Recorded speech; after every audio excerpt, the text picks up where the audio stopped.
An innocent black mother is sentenced to death, and her young son is left behind, powerless, or so they think. But what happens next, no one could have predicted.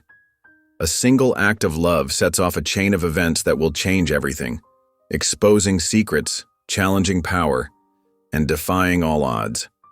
As the clock ticks down, the truth fights to break free. But will it be too late? Before we get into the story, comment below where in the world you are watching from today.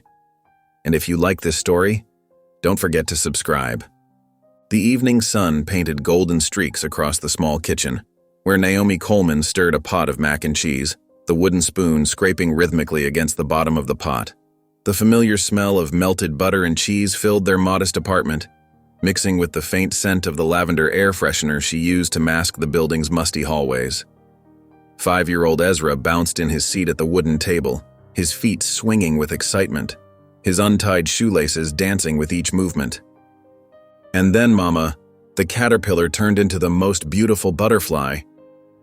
Ezra's eyes sparkled as he recounted the story from his day at the library, his hands fluttering like tiny wings to demonstrate. Grandma Loretta helped me sound out all the big words. She says I'm getting better every day. Naomi smiled, her shoulders tired from a long day of carrying heavy trays at the cafe, where the manager had been especially demanding.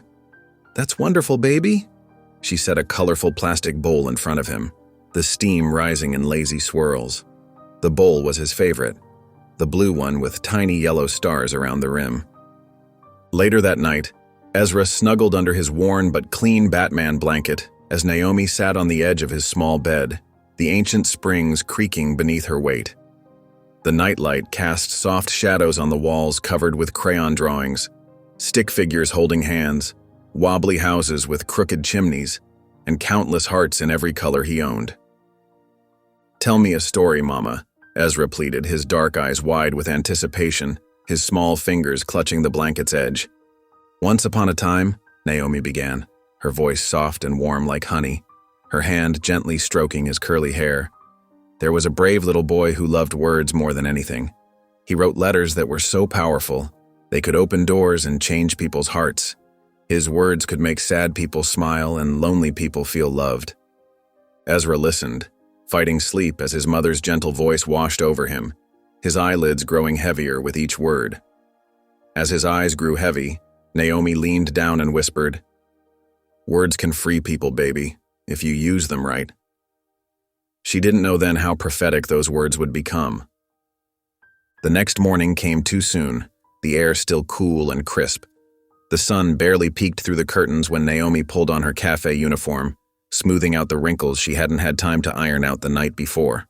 She tiptoed into Ezra's room where he lay curled up like a small comma, his breathing soft and steady. "Mama?"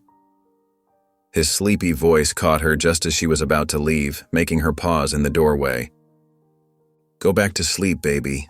Grandma Loretta will be here soon." But Ezra was already scrambling out of bed, his small fingers clutching at the fabric of her dress, his warm pajamas rustling against her legs. "Don't go," he whispered, burying his face in the folds of her uniform, breathing in the familiar scent of her laundry detergent. Naomi knelt down, her heart aching like it did every morning. "I have to work, sweetheart, but I promise I'll read you a story when I get home tonight. Maybe 2 stories if you're good for Grandma." The day stretched long at Grandma Loretta's house, the hours marked by the steady ticking of her ancient wall clock. She sat with Ezra at her kitchen table, helping him trace letters in a lined notebook, the afternoon sun warming their backs through the lace curtains. "See here?" Loretta pointed with her weathered finger, dark skin marked with the stories of years gone by. "That's how you write love." Her voice was firm but kind, like warm bread with a crusty edge, carrying the wisdom of generations. "Mama works so hard," Loretta reminded him as they practiced, her eyes soft with pride and worry. "She wants you to have all the chances she didn't get. That's why learning these letters is so important." That night, Ezra pressed his nose against the cold window glass, watching the streetlights flicker to life one by one, like stars being born in the darkening sky. The clock on the wall ticked past his bedtime, its hands moving too slowly, but Mama still wasn't home. The sharp knock made both Ezra and Loretta jump, the sound echoing through the quiet house. Through the window, Ezra could see the red and blue lights dancing on the street, casting eerie shadows on the neighboring buildings. Loretta opened the door to find 2 police officers standing there, their faces serious under their caps, badges gleaming in the porch light. Loretta's hand flew to her chest as the officers spoke in low voices, their words heavy with authority. Ezra caught strange words floating through the air. Arrested, murder, trial. They didn't make sense to him, like puzzle pieces from different boxes, each one more confusing than the last. All he knew was that the story Mama promised wouldn't be read tonight. All he knew was that Mama wasn't home, and somehow, deep in his small heart, he sensed that everything was about to change. The fluorescent lights in the police station buzzed like angry wasps, making Ezra's head hurt. His small legs swung back and forth, not quite reaching the floor from the hard wooden chair that creaked every time he moved. The air smelled like coffee and something else he couldn't name, something that made his nose wrinkle and his stomach feel queasy. Loretta's hand was warm and strong around his, but he could feel it trembling slightly, like a leaf in a gentle breeze. Police officers moved around them, their whispers echoing off the stark walls like ghosts.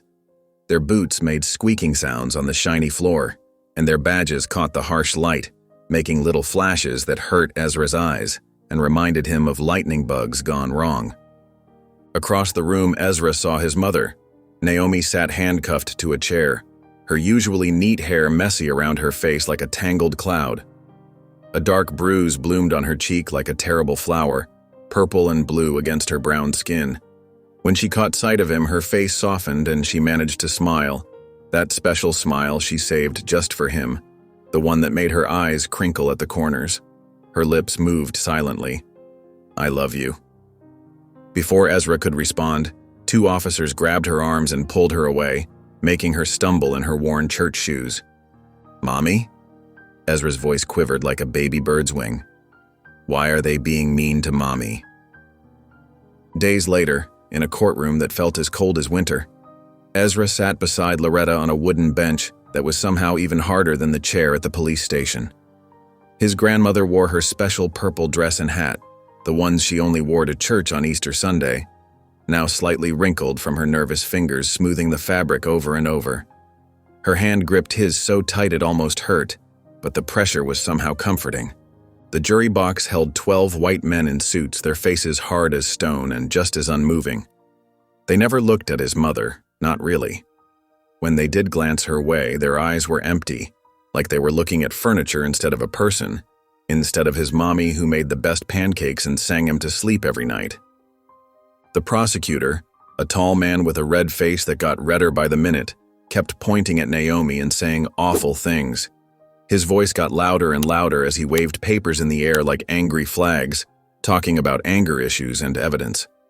He showed everyone a knife they said they found behind their apartment building, holding it up in a clear plastic bag that caught the fluorescent lights. "That's not true," Naomi's voice rang out, clear and strong like a church bell. "I didn't do anything wrong." But the judge banged his wooden hammer, telling her to be quiet, his face pinched with irritation.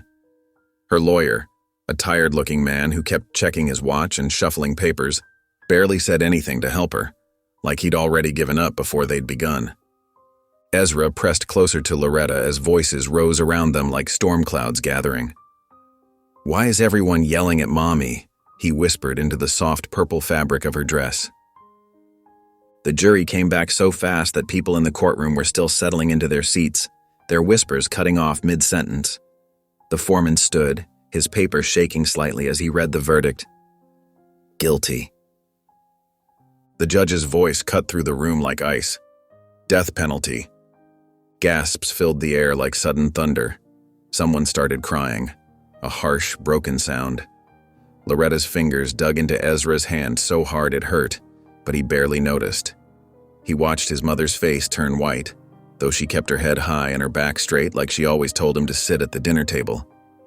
Ezra tugged at the purple fabric of Loretta's dress, the material soft and familiar between his fingers.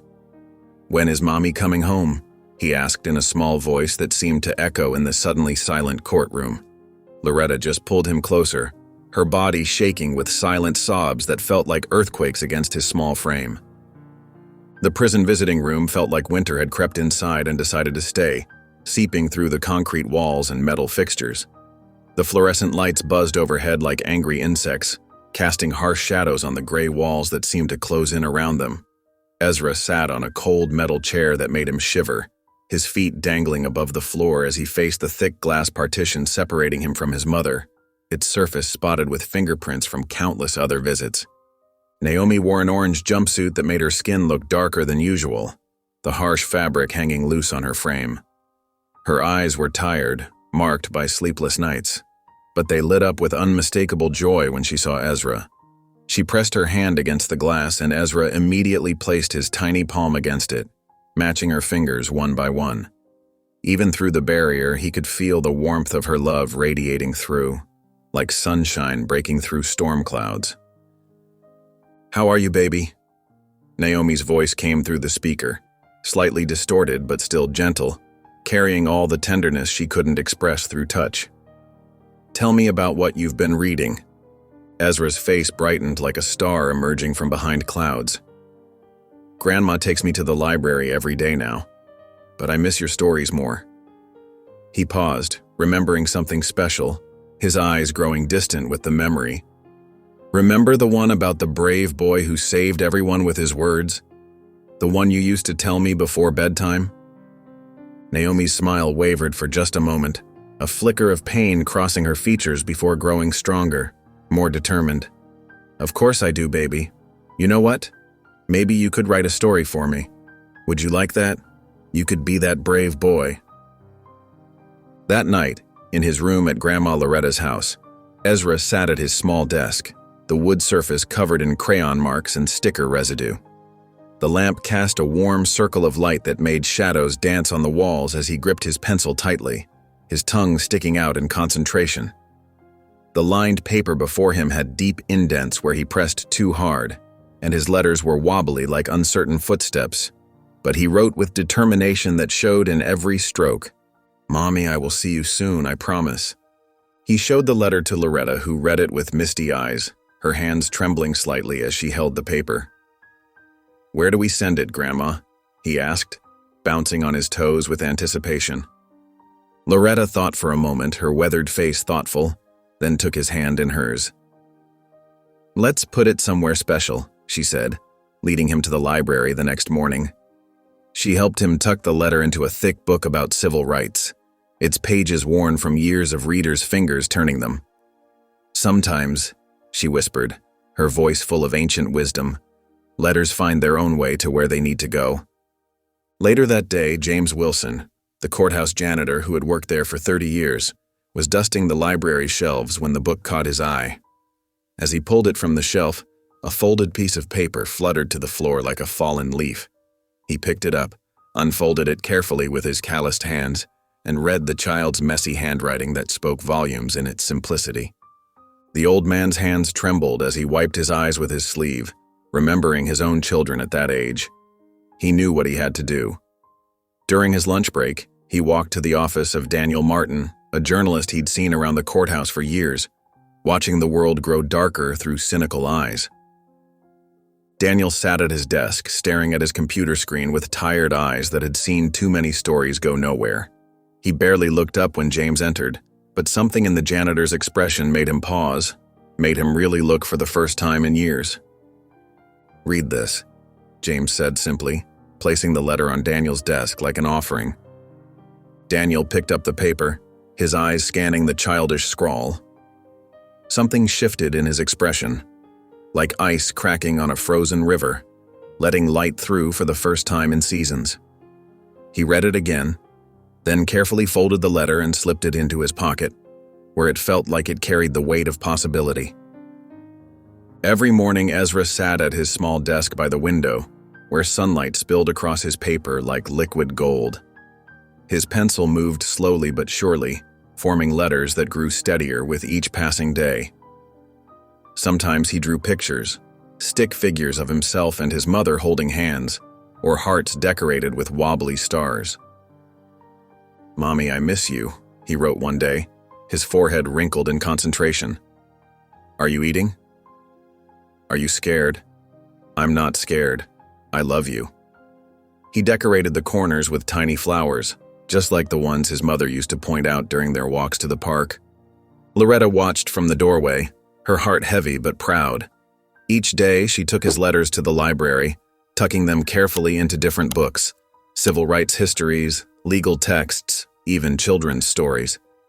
She knew Naomi might never see them, but the ritual gave Ezra purpose, and sometimes purpose was all they had. Daniel Martin sat at his desk late into the night, staring at Ezra's first letter. Something about those simple words wouldn't let him rest. Finally, he began typing, his fingers moving with an urgency he hadn't felt in years. The story flowed onto the page, centered around Ezra's innocent plea. He titled it, "A Boy's Plea for His Mother," and submitted it just before deadline. By sunset the next day, his phone wouldn't stop ringing. The article had spread like wildfire across social media. Church groups shared it during Sunday service. Teachers read it to their classes.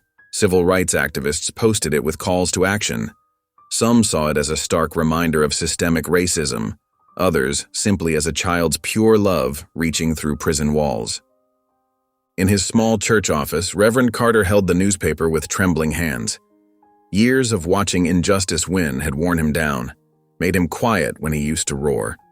But reading Ezra's words stirred something deep inside him, a familiar fire he thought had gone cold. Inside the prison's stark walls, Naomi noticed the guards speaking in hushed tones, throwing glances her way. During evening rounds, Officer Sarah Martinez paused at her cell. Without a word, she slipped a folded newspaper through the bars. Naomi's hands shook as she opened it. There, in black and white, was Ezra's letter, her son's words, meant just for her, now shared with the world. She pressed the paper to her chest, feeling its thin pages crinkle against her prison uniform. For the first time since her arrest, tears spilled freely down her cheeks.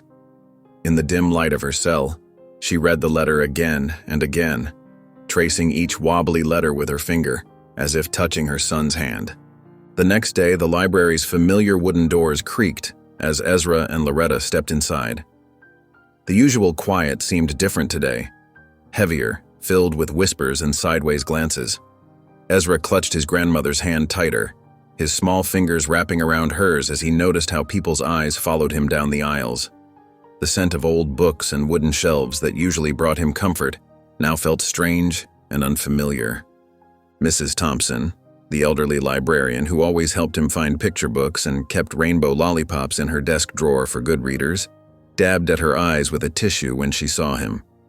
A young mother in a blue cardigan nudged her child and pointed, whispering something that made the little girl stare with wide-eyed curiosity.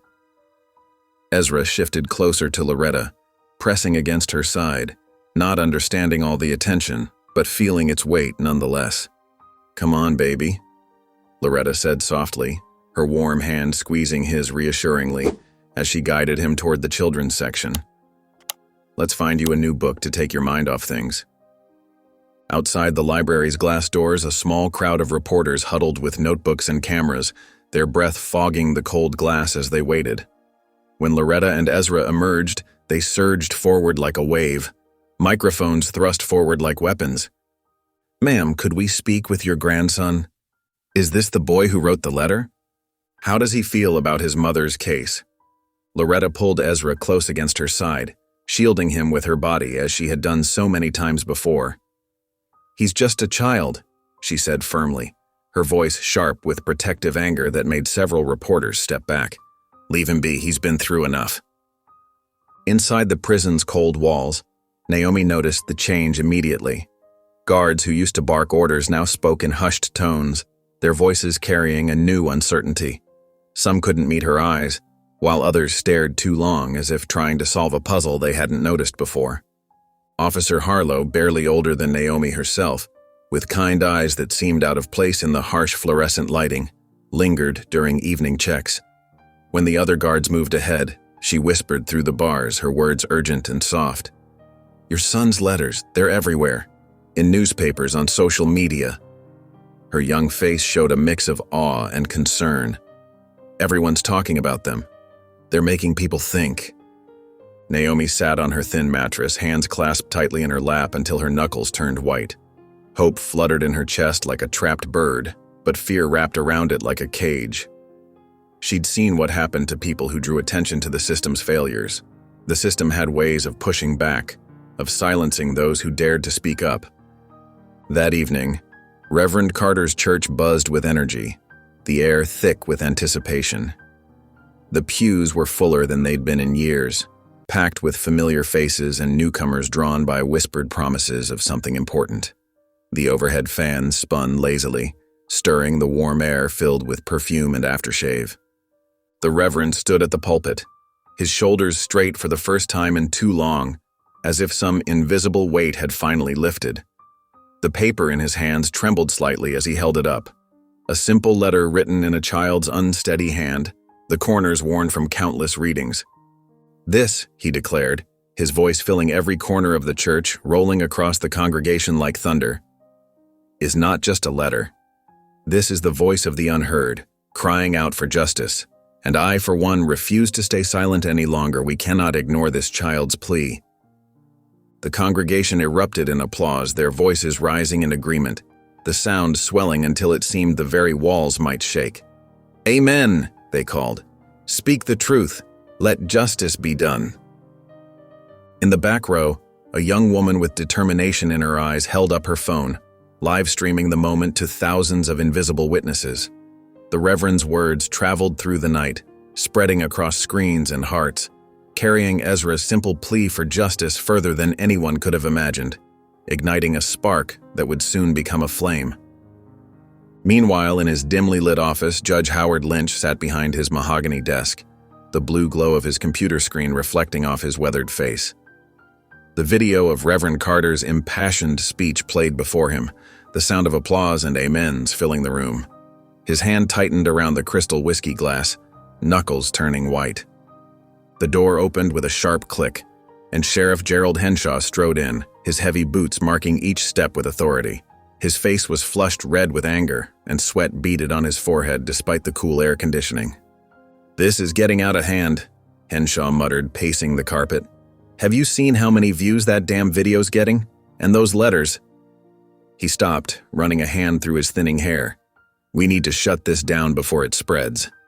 Lynch took a long sip of whiskey, letting the burn steady his nerves. "It'll die down," he said, but his voice lacked conviction. "These things always do. People will forget about it by next week." They exchanged knowing looks, both understanding the lie in those words. If anyone started digging into Naomi's case, if anyone looked too closely at the evidence or questioned the rushed trial, across town, in a gleaming high-rise office with floor-to-ceiling windows overlooking the city, Martin Briggs watched the same video on his tablet. His manicured fingers drummed nervously against his leather chair arm. The real killer's perfect facade was beginning to crack. With trembling hands, he picked up his phone and dialed Lynch's number.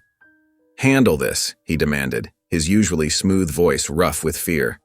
"I don't care how, just make it go away." "Stay out of sight," Lynch warned through the phone. "If the public starts asking questions, if they look too closely at this case, we're all going down together. Every last one of us."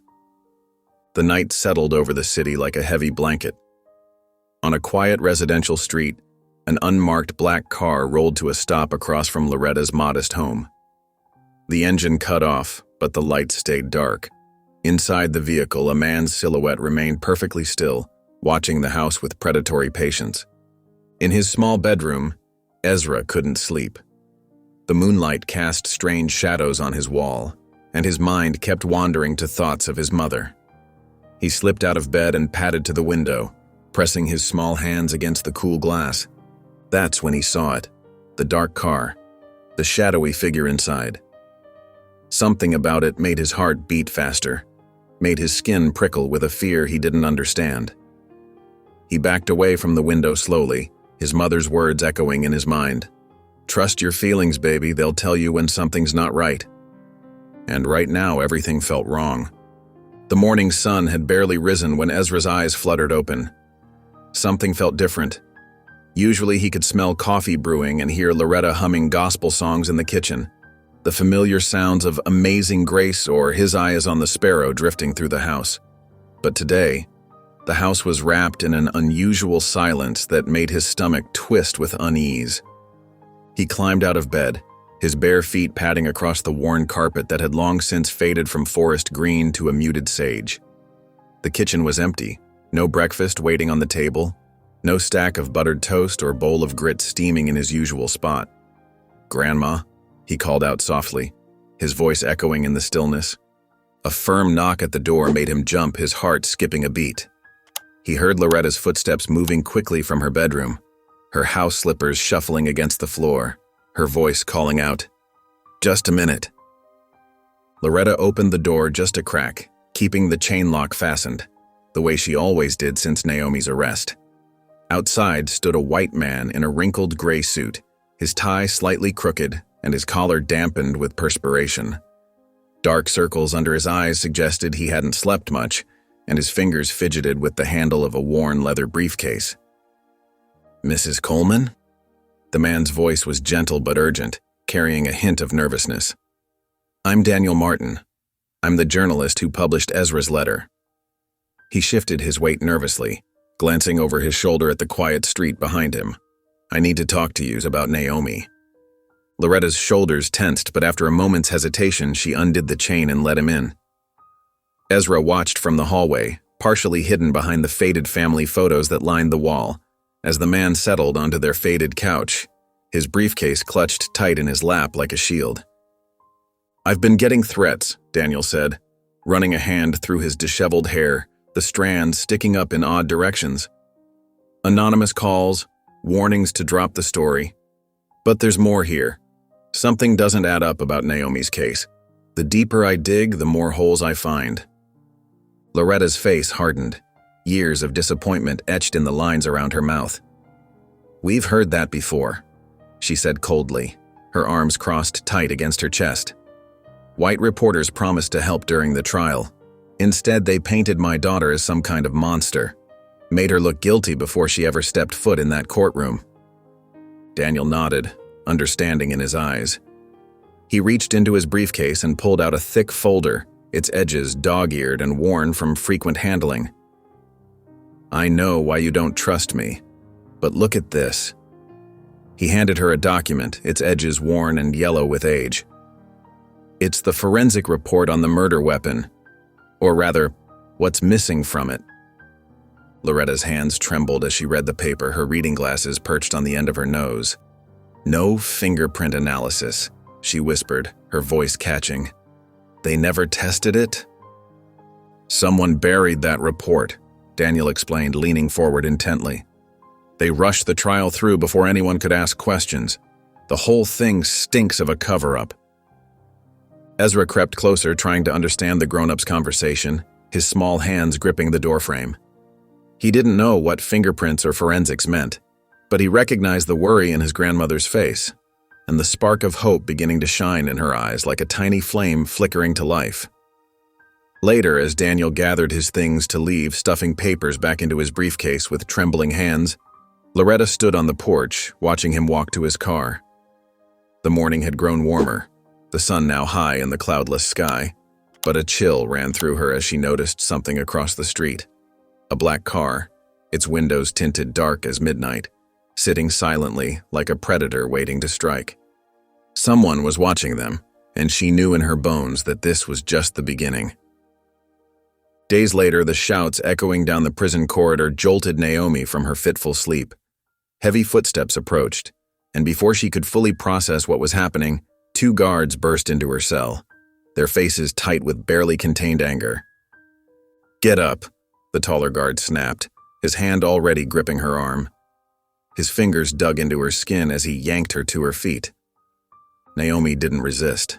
She'd learned early on that fighting back only made things worse. The guards dragged her through the corridor, past rows of cells where other inmates watched in tense silence.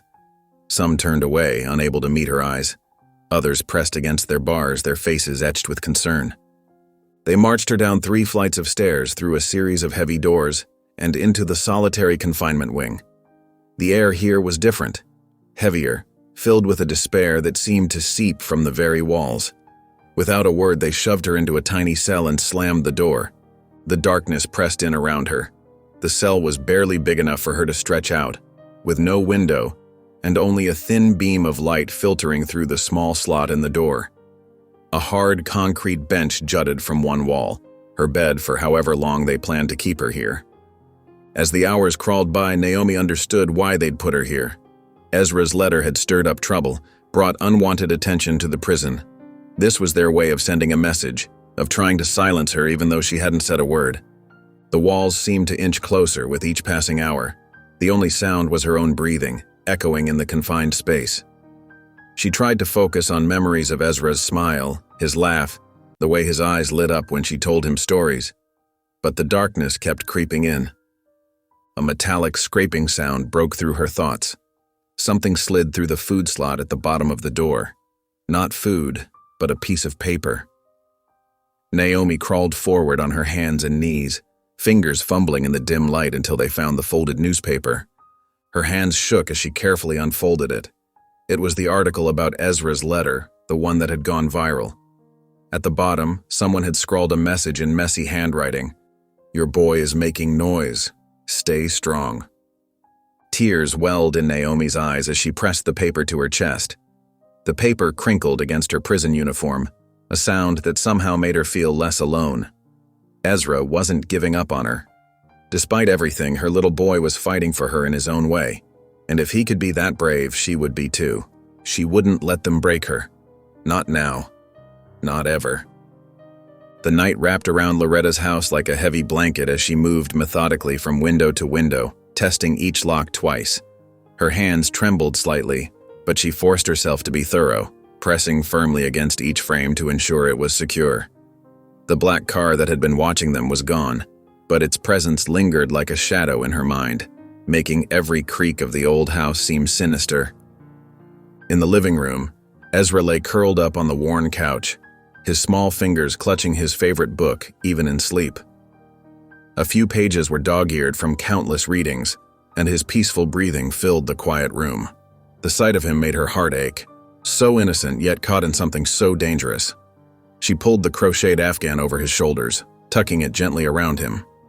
The shrill ring of the telephone cut through the silence like a knife. Loretta froze mid-step, staring at the phone as if it were a snake about to strike. After 3 rings that seemed to stretch into eternity, she slowly reached for it, her throat tight with fear. "Hello," she whispered, her voice barely audible. "Drop it," a distorted voice hissed through the line, crackling with malice. "Stop asking questions, or else—" The line went dead with a click that seemed to echo in the quiet house, leaving behind a silence that felt even heavier than before. Across town, Daniel Martin sat at his cluttered desk, reviewing old court documents from Naomi's case. Empty takeout containers and scattered sticky notes covered every surface, and his coffee had gone cold hours ago, but he barely noticed. His phone buzzed against a stack of papers displaying an unknown number. "Hello?" he answered, distracted by a notation he'd just found. The same distorted voice, clearer this time. "Walk away from this story. You don't know who you're dealing with. Last warning." Daniel's hand tightened around the phone until his knuckles went white. Instead of fear, he felt a surge of determination course through him. Someone was scared enough to make threats. That meant they were getting close to something important, something worth protecting. The next morning, Daniel drove to Loretta's house through streets still quiet with dawn. They sat at her kitchen table, speaking in low voices while Ezra played with his toy cars in the next room, the soft vrooming sounds drifting through the doorway. "We need help," Daniel said, running a hand through his disheveled hair, dark circles under his eyes, testament to another sleepless night. "Someone who knows the legal system, someone who's fought these battles before, and I think I know who." They found Evelyn Parker in a small office on the outskirts of town, in a building that had seen better days. Her hair had gone gray since her last courtroom battle, but her eyes were still sharp as steel, missing nothing. She sat behind her desk reading Ezra's letter for the 3rd time, her fingers tracing the childish handwriting. "I swore I'd never take another case," she said, her voice rough with emotion and old memories. "Not after what Lynch did to my career." She looked up at them, her expression fierce and determined. "I can't promise justice, she warned, straightening papers on her desk with practiced precision. "But I can promise a fight. And this time, I won't back down." The morning sun cast long shadows across the church steps as Reverend Carter emerged from the heavy wooden doors. His eyes widened at the sight before him. Hundreds of people packed the street, their handmade signs bobbing like waves in an ocean of hope. "Justice for Naomi" was written in bold letters, some decorated with flowers, others with simple block letters that spoke of urgent determination. The crowd stretched as far as he could see, filling every inch of available space with their solidarity. The air hummed with quiet conversation and the rustle of cardboard signs shifting in gentle hands.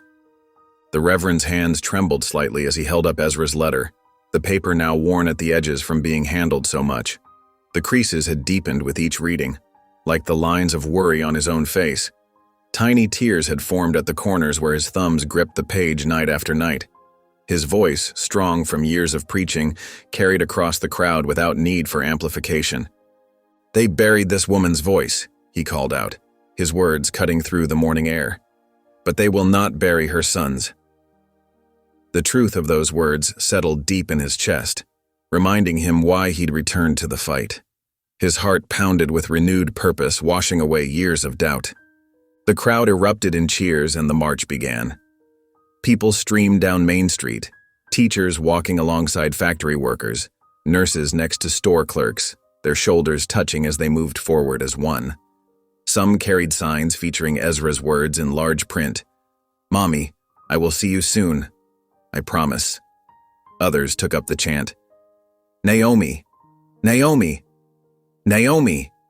The sound echoed off storefronts and bounced between buildings, growing stronger with each repetition. The rhythm of their footsteps created a steady drumbeat on the pavement. Perched high on Loretta's shoulders, Ezra looked around with wide eyes. The 5-year-old's gaze darted from face to face, taking in the sea of people below him. Their voices rose up like a warm blanket around him.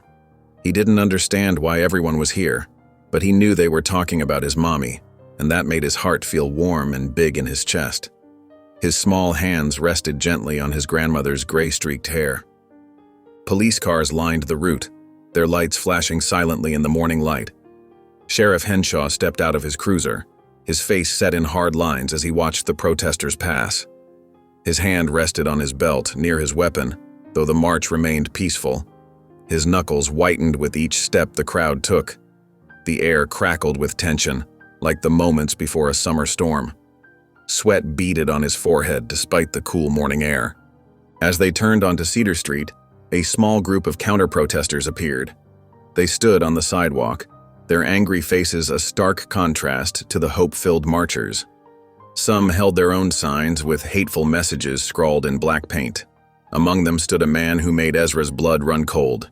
A man with a snake tattoo curling up his neck, its forked tongue reaching toward his jaw. The snake's scales seemed to ripple with each movement of his throat. Ezra's small fingers dug into Loretta's sweater. His voice came out in a frightened whisper, "Grandma." He pressed himself closer to her head, trying to make himself smaller, his heart beating like a trapped bird. "I saw him before, the night Mommy got arrested." His words trembled with the weight of a secret too heavy for his young shoulders. Daniel's hands were steady as he raised his camera, the telephoto lens zeroing in on the snake tattoo. Through the viewfinder, he could see every detail, the intricate scales, the way the serpent's body twisted up the man's neck, its forked tongue flicking toward his ear. Click. The shutter captured the moment just before the man melted into the crowd, disappearing between angry faces and protest signs that demanded justice for Naomi. Later that night in his dimly lit office, Daniel hunched over his computer screen. Coffee cups littered his desk, their contents long cold, rings staining the scattered papers beneath them. His fingers flew across the keyboard as he sent the photo to his contacts, former colleagues who still worked in law enforcement, people who owed him favors from stories he'd buried years ago, back when compromise seemed easier than confrontation. The response came at midnight. His computer pinged and there it was, a police file for Jack Turner. Daniel's eyes widened as he scrolled through the record, his heart beating faster with each revelation. Multiple arrests, known associate of local gangs, specialized in cleanup jobs for wealthy clients. But one detail made him sit up straight. Turner had been arrested the night of the store owner's murder, only to be released without charges hours later. The arresting officer's name had been carefully redacted. In Loretta's kitchen the next morning, Ezra sat at the table with his crayons spread out before him, morning sunlight streaming through the worn curtains. His small face scrunched in concentration as he drew careful lines on the paper. His lip was funny, he mumbled, choosing a pink crayon, like someone cut it. His little hand moved carefully, adding a jagged line across the mouth he'd drawn, remembering details no child should have to carry. And his tooth, Ezra continued, reaching for a yellow crayon, his eyes distant with memory. It was shiny, like the necklace Mommy used to wear. He colored one tooth gold, his tongue sticking out slightly as he focused, unaware of the adults watching him with growing concern. Daniel spread the police files across the kitchen table, while Parker and Loretta examined them, the morning light casting long shadows over the damning evidence. Coffee steamed in their untouched cups as they pieced together the puzzle, each document adding another layer to their understanding. "Briggs must have hired Turner," Parker said, her finger tapping the arrest record, nail clicking against the paper. "But why go through all this trouble? Why frame Naomi?" Loretta shook her head, her eyes fixed on Ezra's drawing, hands clasped tightly together. The store owner must have known something big enough that they needed more than just a simple hit. "They needed a story," Daniel added, his voice low and bitter with understanding. "A narrative the public would believe. A black woman with a record of complaints from her cleaning job. Complaints Briggs probably engineered himself. The perfect scapegoat." Parker stood up suddenly, her chair scraping against the linoleum floor. Her face was set with determination as she reached for her phone, years of defeat replaced by fierce purpose. "We need to find Turner before they do." She punched in a number she hadn't called in years, her fingers trembling slightly. "I know someone in the force. Someone who might help us. Someone who still remembers what justice means." The phone rang 3 times before a gruff voice answered. Parker's words were clipped, urgent. "Mike? It's Evelyn. I need a favor. And this time it's about justice, not law. We've got evidence that could blow this whole thing wide open." The fluorescent lights in the solitary confinement wing buzzed endlessly, casting harsh shadows across Naomi's small cell. The metal door creaked open, and a guard slid a plastic tray through the slot. Steam rose from what looked like lukewarm soup and a piece of dry bread, the unappetizing meal a daily reminder of her confinement. "Seems like your boy's making waves," the guard said, his smirk visible through the narrow opening. His badge read, Peterson, though Naomi had never seen him before. Something about his tone made her stomach clench with worry. Naomi kept her face carefully blank, her hands folded in her lap. She'd learned early that reactions were dangerous here, that every expression could be used against her. Instead, she held on to Ezra's words in her mind, letting them wrap around her like a protective shield. His innocent handwriting, the way he dotted his eyes with tiny circles, the slight smudges where his hand had dragged across the paper. These memories kept her strong, anchoring her to a world beyond these concrete walls. Later that night, in a grimy alley downtown, a single gunshot shattered the quiet. The sound echoed off brick walls and scattered a few stray cats, sending them racing into the shadows. Empty beer cans rattled across the pavement, but no one came to investigate. In this part of town, people knew better than to get involved, their windows staying dark and their doors firmly locked. The morning news broke fast. Headlines screamed across every local paper. Key witness found dead. Jack Turner's body had been discovered face down in that same alley, a single bullet hole in the back of his head. Execution style, the reporters called it. Professional, clean. The morning dew had barely settled on his jacket when they found him. In Daniel's office, the morning sun filtered through dusty blinds as he and Parker stared at the news on his computer screen.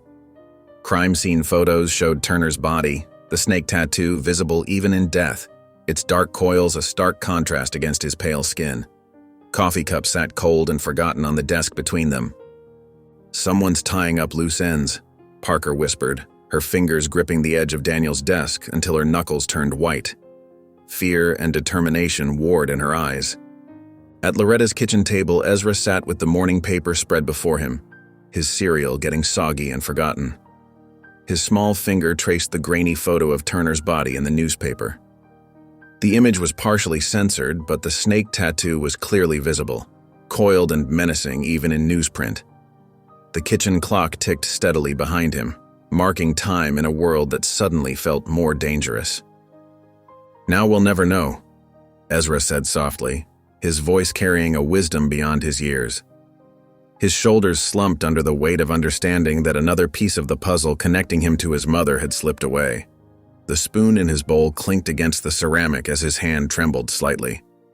Loretta stood behind him, her warm hand settling on his shoulder. The touch was gentle but firm, a reminder that he wasn't alone in this fight. The morning light caught the silver in her hair as she looked down at her grandson, her face set with determination. They would have to find another way. They had to.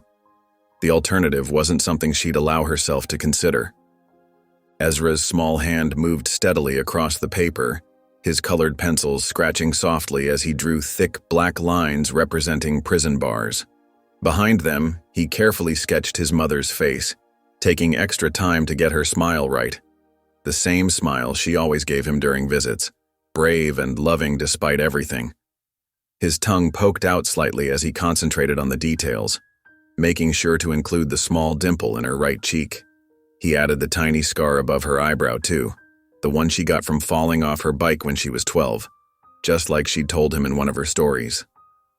Loretta stood at the kitchen counter, pretending to wash dishes while watching him.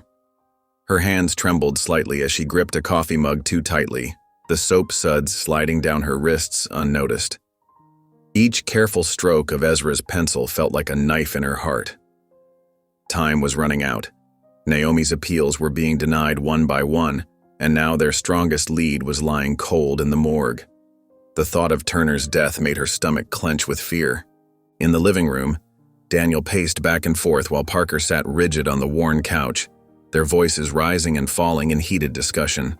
The floorboards creaked beneath Daniel's restless feet, marking his path like a metronome of frustration. "Turner was our best shot," Parker said, rubbing her temples. "He could have testified about Briggs, about the setup." "We need another way," Daniel cut in, stopping his pacing to face her, his fists clenched at his sides. "There has to be something we missed. Some detail, some witness, something." The protest filled the town square, larger than any before. Hundreds of people gathered, their signs waving like a forest of hope and anger. The late afternoon sun cast long shadows across their determined faces. Reverend Carter's voice boomed through the speakers, strong and clear, but his eyes kept darting to the line of police officers standing at attention along the perimeter. Their hands rested too casually on their weapons, their stance too ready. They weren't just observing anymore, they were waiting. The tension in the air was thick enough to taste. As Daniel moved through the crowd taking photos, documenting both the passion of the protesters and the growing police presence, a young woman in a postal worker's uniform bumped into him. Without a word, she pressed an envelope into his hands and disappeared into the sea of protesters. Daniel ducked behind a large oak tree to examine the contents. Old police reports, their edges yellow with age, smelling faintly of dust and basement storage. His heart nearly stopped when he saw it. A transcript of a 911 call from the night of the murder, made from a payphone just 2 blocks from where it happened. The report was marked irrelevant and filed away, never investigated. Later that evening, Daniel and Parker huddled around an old tape player in Loretta's living room. The recording crackled with static, but the woman's voice came through clearly enough, terrified, desperate, each word carrying the weight of a truth long buried. "There's a man, he's running from the store, please someone help, he has a knife, The call cut off abruptly, leaving only empty static. Daniel and Parker looked at each other, their eyes wide with realization. The tape player continued to hum softly in the silence between them. "We need to find her," Parker whispered, already reaching for her notepad, her pen poised with purpose. She saw something that night, something they didn't want anyone to know about. The late afternoon sun cast long shadows across the crumbling facade of the Riverside Apartments, its harsh rays highlighting every crack and imperfection in the weathered structure. Daniel's shoes crunched on broken glass as he and Parker made their way up the worn concrete steps, carefully avoiding the debris that littered their path. The building had seen better days, paint peeled from the walls in long strips like dead skin, and the stairwell smelled of mildew and old cigarettes, the kind of decay that spoke of years of neglect. Apartment 3C, Parker muttered, checking the address from the police report again, squinting at the smudged ink. Cassandra Lewis. They reached the third floor, their footsteps echoing in the narrow hallway like hollow drum beats. The brass numbers on the door were tarnished almost beyond recognition, one of them hanging loose and swaying slightly in the draft. Daniel knocked 3 times, the sound hollow and unanswered in the stale air. A minute passed, then another. Nothing but heavy silence from within. Parker tried next, her knuckles rapping more firmly against the wood, the sound sharp and insistent. "Ms. Lewis, we'd like to talk to you about something important." Still no response, just the distant hum of traffic filtering through thin walls. And door creaked open down the hall, the hinges protesting loudly. An elderly black woman peered out, her gray hair wrapped neatly in a faded floral scarf that had once been vibrant. She watched them with cautious eyes, keeping the chain lock secured like a lifeline. "You looking for Cassie?" she asked, her voice low and weathered by time and hard living. Daniel and Parker exchanged meaningful glances before approaching her door. "Yes, ma'am," Parker said softly, adopting a gentler tone. "We need to speak with her about something that happened a few years ago." The woman's eyes narrowed slightly, crow's feet deepening at the corners. She studied them both carefully, like someone who had learned the hard way to be wary of strangers, before speaking again. "Cassie left town years ago," she said, shaking her head slowly, regretfully. "After the trial, she got scared, said she saw something she wasn't supposed to. Been looking over her shoulder ever since." Parker stepped closer, her voice gentle but urgent, trying to bridge the gap of distrust. "Please, this is important. We're trying to help someone who was wrongly convicted. Where did she go?" The woman hesitated, her fingers fidgeting with the edge of her scarf, twisting the fabric nervously. Years of learned caution warred with something else in her expression. Perhaps hope, perhaps a desire for justice, perhaps just weariness with keeping secrets. Finally, she sighed deeply, the sound heavy with resignation. "Last I heard, she's in Atlanta. Changed her name." She paused, glancing down the empty hallway like a scared bird before adding in a whisper that barely carried, "That's all I know. That's all I can say."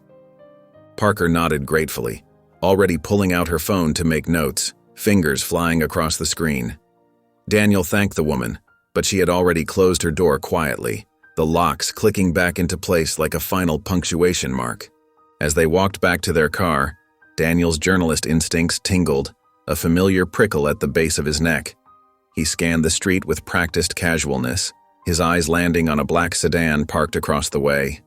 The engine hummed softly in the evening air, a predatory purr. Through the tinted windows, he could make out the silhouette of a man lifting a phone to his ear, his posture alert and watchful. "They're getting close," the man spoke into his phone, watching Daniel and Parker drive away, his voice carrying a note of quiet menace. The fluorescent lights flickered overhead as Naomi was escorted back to her cell, her legs stiff from days in solitary. The guard's keys jangled, a harsh metallic sound that echoed through the concrete corridor. As the door swung open, Naomi's heart stopped. Her small space, once carefully organized, lay in chaos. The thin mattress had been pulled from the bed frame, her few belongings scattered across the floor. But what made her breath catch wasn't the mess. It was what was missing. The precious stack of letters from Ezra, which she'd kept bound with a rubber band under her pillow, had vanished. "Where are they?" Her voice cracked as she spun to face the guards. "The letters from my son, where did you take them?" The younger guard smirked, sharing a knowing look with his partner. They both chuckled, the sound bouncing off the cold walls like a taunt. "Must have gotten lost in the cleanup," the older guard said, his voice dripping with false sympathy. "Shame about that." Naomi's fists clenched at her sides, her nails digging into her palms. Those letters were her lifeline, her only connection to Ezra. Now they were gone, like everything else they'd taken from her. In Loretta's house, darkness pressed against the windows when Ezra's scream pierced the night. His small body thrashed against the sheets, tears streaming down his face as Loretta rushed into his room. "I can't find Mommy," he sobbed, his voice raw with fear. "She's gone, and I can't find her." Loretta gathered him into her arms, feeling his little heart racing against her chest. She rocked him gently, her own eyes burning with unshed tears. His pain mirrored Naomi's, a connection that transcended prison walls and miles of separation. "Shh, baby," she whispered, stroking his back. "Mommy knows you're thinking of her. She feels it in her heart." Across town, Parker threw clothes into a small suitcase, her movements quick and precise. Her laptop displayed a confirmation email for 2 tickets to Atlanta, departing first thing in the morning.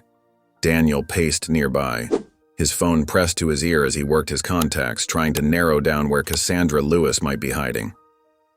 "We have to move fast," Parker said, zipping up her bag. "If they find out we're looking for her—" Daniel nodded grimly. They both knew what was at stake. Cassandra Lewis was their last hope of proving Naomi's innocence, and every hour that passed put her further out of reach. Sheriff Henshaw's boots left mud tracks on Judge Lynch's expensive carpet as he stormed into the office. The evening shadows stretched long across the room, broken only by the amber glow of a desk lamp. Lynch sat behind his massive mahogany desk, a crystal tumbler of whiskey in his hand. He didn't look up as Henshaw approached. "They're digging too deep," Henshaw muttered, his voice tight with barely contained anger. He ran a hand through his graying hair, leaving it standing on end. "That journalist and the lawyer, they're heading to Atlanta." Lynch took a long sip of his drink, ice cubes clinking against the glass. With deliberate slowness, he set the tumbler down and reached for the bottle to pour another. "Then we bury them before they bury us," he said, his voice cold and matter-of-fact, like he was discussing the weather instead of destroying lives. Meanwhile, the Atlanta heat hit Daniel and Parker like a suffocating wall as they stepped out of their rental car, the humidity immediately plastering their clothes to their skin. The homeless shelter stood before them, its brick walls weathered by years of relentless sun and driving rain, paint peeling in long strips down the facade. A sign hung crooked over the entrance. "Hope Harbor Shelter." Its letters faded almost beyond recognition. Inside, the air conditioning wheezed weakly, barely stirring the stale air. The shelter manager, a heavy-set man with kind eyes and worry lines etched deep in his forehead, looked up from his desk, cluttered with donation forms, intake papers, and half-empty coffee cups. "Cassandra Lewis?" he repeated, scratching his chin thoughtfully. "Yeah, I remember her. Sweet girl, scared of her own shadow when she came here. Used to help in the kitchen sometimes." Daniel leaned forward, his hands gripping the edge of the desk. "Do you know where she is now?" The manager nodded slowly, his chair creaking under his weight. "She don't go by Cassie no more. Calls herself Lisa now." He scribbled something on a scrap of paper, his pen leaving deep indents. "Works at a diner outside town, the Bluebird out on Route 20, can't miss it." The diner appeared through the morning haze like a mirage, a silver trailer with flickering neon signs and chipped paint that had seen better days. The gravel parking lot crunched under their feet as they approached, sending small clouds of dust into the humid air. Inside, the rich smell of coffee and sizzling bacon filled the air, mingling with the sweetness of maple syrup. And there she was, Cassandra Lisa Lewis, wearing a faded blue apron with frayed edges, moving between tables with a coffee pot. Her hair was different now, streaked with premature gray, but her face was unmistakable from the old police photos, though lined with years of worry. Parker approached the counter while Daniel hung back near the entrance, watching the door and scanning the faces of other customers. They couldn't risk spooking her, not when they were this close. "We know who you are," Parker said softly, sliding onto a cracked vinyl stool that squeaked in protest. "And we know what you saw that night." Cassandra's hands trembled violently, coffee sloshing dangerously in the pot. She kept her eyes down, focused on wiping the already clean counter in endless circles. "I can't help you," she whispered, her voice barely audible over the clatter of dishes and murmur of early morning conversations. Parker reached into her bag and pulled out Ezra's letter. The paper was worn at the edges now, softened by countless readings, but the child's careful handwriting remained clear and determined. She placed it gently on the counter between them like a peace offering. Cassandra's eyes caught on the words, widening slightly as she read.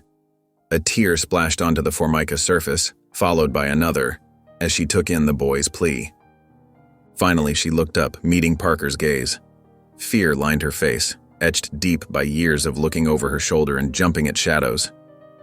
"If I talk," she swallowed hard, her throat working. "They'll kill me too, just like they tried with her." Parker took a deep breath, her voice steady and determined. "Then we make sure they can't. We'll protect you. Whatever it takes." The fluorescent lights of the diner buzzed overhead as Cassandra's hands shook, holding Ezra's letter.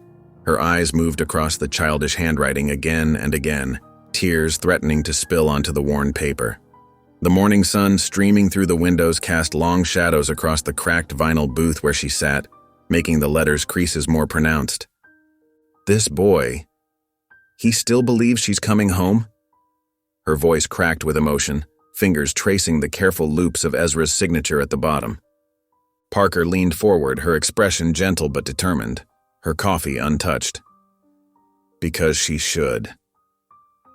Cassandra's eyes darted around the nearly empty diner, checking each booth and window. The morning regulars were absorbed in their newspapers and pancakes, the clinking of forks against plates creating a steady rhythm. Fear had taught her to be cautious. She leaned closer to Parker and Daniel, her voice barely above a whisper, her breath fogging the surface of her cold coffee. "They told me if I ever talked, I'd end up like the store owner."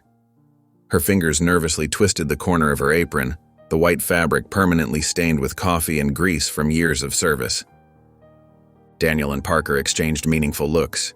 They'd seen this before. Witnesses scared into silence, good people trapped by their own knowledge of the truth. "You're already in danger, Cassandra," Parker said softly but firmly, reaching across to steady the waitress's trembling hands. "The only way to protect yourself is to go public before they silence you." They drove Cassandra to the Sunset Motel on the outskirts of town, checking her in under the name Marie Thompson. The room was small but clean, with faded floral curtains and a humming air conditioner that barely kept the Georgia heat at bay. The ancient television mounted on the wall flickered occasionally, casting strange shadows across the worn carpet. Sitting on the edge of the bed, Cassandra's words tumbled out like water from a broken dam. "I was walking home from my late shift that night. I saw him run out of the store. Not her, not Naomi. He had this tattoo on his wrist, a snake." She traced the pattern in the air with a shaking finger. "I know now it was Jack Turner. The streetlight caught it just right. That's how clear it was." Her voice trembled as she continued, hands clasped tightly in her lap. "I called 911 right away from the payphone on the corner. But when the police came to talk to me, they said I must have been mistaken, that I was probably tired, confused. They didn't even write anything down." She wrapped her arms around herself as if trying to hold herself together, rocking slightly back and forth. "Then these two men in expensive suits showed up at my apartment. They said if I forgot what I saw, they'd make sure I stayed safe, but if I didn't..." She shuddered at the memory, her face pale in the dim motel lighting. Parker sat beside her, notebook in hand, writing down every detail. Her pen moved quickly across the page, capturing each word, each tremor in Cassandra's voice. "Tomorrow morning, we take this to the press." Cassandra nodded hesitantly, fear and relief battling across her face. Her fingers worried at a loose thread on the bedspread. Outside the motel, beneath the flickering neon sign, a black sedan idled in the shadows of the parking lot. The man behind the wheel raised a phone to his ear, his snake tattoo visible in the dashboard lights, his voice cold and certain. "Found her." On the other side, Ezra's small hand moved carefully across the paper, his crayon making slow, deliberate strokes as his tongue poked out slightly in concentration. The kitchen table was littered with his drawings, mostly letters to his mother filled with hearts and smiling faces, but this one was different. The black car took shape under his careful attention, its windows dark and menacing against the white paper, each detail rendered with surprising precision for a child his age. Loretta stood at the sink washing dishes and humming softly to herself when Ezra's voice broke the quiet morning. "This car is outside a lot," he said, not looking up from his drawing, his small fingers pressing harder on the crayon. His fingers traced the outline of the vehicle again and again. "It was there yesterday, and last week, always when I come home from school." Loretta's hands froze in the soapy water, a plate slipping beneath the surface. She turned slowly, drying her trembling hands on her worn cotton apron.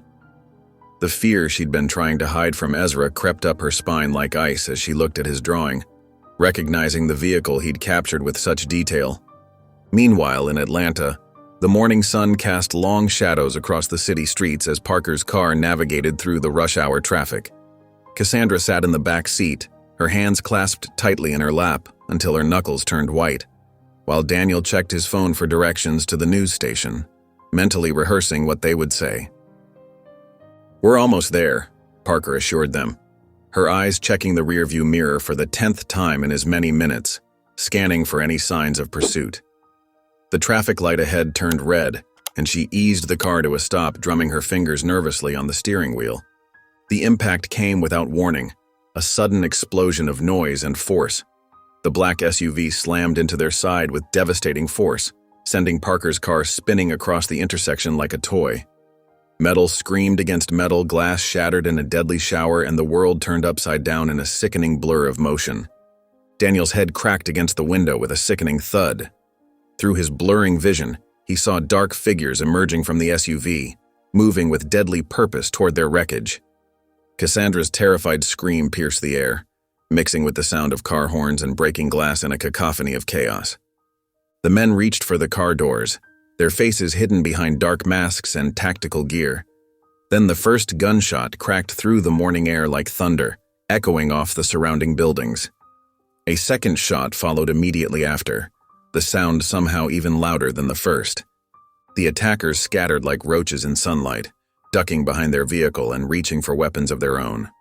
Through the spider-webbed windshield, Daniel saw a figure standing in the street, gun raised with professional precision, stance unwavering. "You're lucky I still got a conscience," a familiar voice called out, gruff but steady. Officer Harlow stepped forward, his off-duty clothes, faded jeans and a brown leather jacket, a stark contrast to his usual prison guard uniform. He kept his weapon trained on the retreating attackers as he approached the crashed car, moving with the confidence of someone who'd seen combat before. With quick, efficient movements, he helped Cassandra climb out through the broken window, glass crunching under their feet. Her legs shook as she stood on the pavement, blood trickling from a cut on her forehead and staining her collar crimson. "You need to disappear. Now," Harlow said urgently, his eyes scanning the surrounding buildings for more threats, his expression grim. "They won't stop coming until they silence you all." Meanwhile, in a dimly lit basement apartment on the outskirts of Atlanta, Parker, Daniel, and Cassandra huddled around a scratched wooden table. Their clothes still bore traces of glass and dirt from the crash, and the acrid smell of smoke clung to their skin like an unwelcome memory. Officer Harlow stood by the window, his broad shoulders casting a long shadow on the faded floral curtains as he kept vigilant watch over the empty street below. "Who the hell are you?" Daniel demanded, pressing an ice pack to his throbbing head. Blood had dried at his temple, a stark reminder of their narrow escape. Harlow lit a cigarette with shaking hands, the flame briefly illuminating the deep lines of worry etched on his weathered face. "A dead man walking," he muttered, exhaling a cloud of smoke that drifted lazily toward the water-stained ceiling. "The moment they realize I helped you, I'm done. Might as well sign my own death warrant." He pulled up a chair, its legs scraping against the rough concrete floor like nails on a chalkboard. "Sheriff Henshaw?" "He's Briggs' puppet. Has been for years. They've got this whole operation running like clockwork. Briggs commits the crimes, Henshaw covers them up, and Lynch makes sure nothing sticks in court. It's a perfect system, until now." Parker leaned forward, her eyes intense and unwavering. "And Naomi?" "Wrong place, wrong time," Harlow said, tapping ash into an empty coffee cup with trembling fingers. Briggs needed someone to take the fall for the store owner's murder. Henshaw had a grudge against Naomi. She'd turned him down once, hurt his ego real bad. Man like that doesn't forget. Lynch buried the real evidence, let the real killers walk free as birds.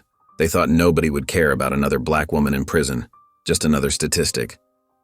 Why help us now? Parker pressed, studying his face for any sign of deception, any hint of a trap. Harlow met her gaze, his eyes heavy with years of accumulated guilt. Because that kid's letters got to me, started seeing them everywhere, in the break room, pinned to bulletin boards, passed around like contraband. People talking about them in whispers. He crushed his cigarette, his hand trembling slightly. Got a sister in prison for something she didn't do too. Been watching the system destroy lives for too long. Guess I finally found my conscience. They worked through the night, the room lit only by the blue glow of laptop screens and a single desk lamp with a crooked shade. Cassandra's testimony flowed out of her like a river breaking through a dam. Every detail she'd kept locked away for years finally seeing the light. Her voice grew stronger with each revelation, each buried truth. Parker recorded everything while Daniel typed furiously, his fingers dancing across the keyboard, preparing separate files for different news outlets. Send it to everyone, Parker instructed, her voice firm and unwavering. Local stations, national networks, newspapers, online media, and the federal investigators, all of them, every single one. Once it's out there, they can't bury it, can't make it disappear. With trembling fingers, Daniel hit send on the last email. The files scattered across the internet like seeds in the wind, taking root in dozens of inboxes across the country. Each message carried the weight of truth, the power to shatter years of carefully constructed lies. In the state prison, Naomi walked down the sterile hallway, escorted by a guard she didn't recognize. Her heart pounded against her ribs with each step. The warden's office felt different today, less threatening somehow. Sunlight streamed through the barred windows, casting warm squares on the institutional carpet. A man in an expensive suit sat across the desk, a thick folder open in front of him, pages of evidence spilling out. "Ms. Coleman," he said, his voice carrying the weight of authority and something else, regret perhaps. "We have reason to believe your conviction was based on false evidence. Substantial evidence has come to light." Naomi's hands folded in her lap began to shake. She'd dreamed of hearing those words for so long, she almost couldn't believe they were real. A warmth bloomed in her chest, something she hadn't felt since the last time she held Ezra in her arms, something she'd almost forgotten existed. Hope. The morning news exploded like a bomb across every television screen in the county. Cassandra Lewis's tearful face filled the broadcasts, her testimony playing on repeat as anchors scrambled to cover the breaking story. Her hands shook as she clutched a tissue, years of silence finally broken.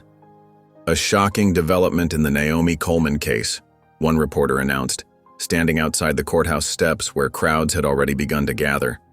"New evidence suggests local officials may have deliberately framed an innocent mother for murder.